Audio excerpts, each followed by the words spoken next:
بسم اللہ الرحمن الرحیم۔ السلام علیکم ورحمۃ اللہ وبرکاتہ۔ امید کرتی ہوں کہ آپ سب خیر و عافیت سے ہوں گے۔ ناراض شوہر کو راضی کرنے کا وظیفہ۔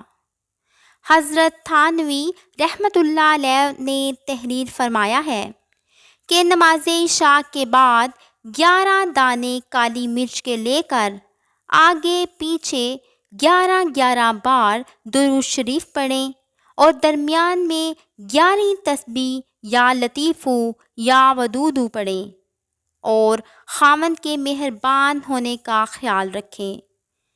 جب سب پڑھ لیں تو ان کالی مرچوں پر دم کر کے تیز آنچ میں ڈال دیں اور اللہ تعالیٰ سے دعا کریں تو انشاءاللہ تعالیٰ خاوند مہربان ہو جائے گا۔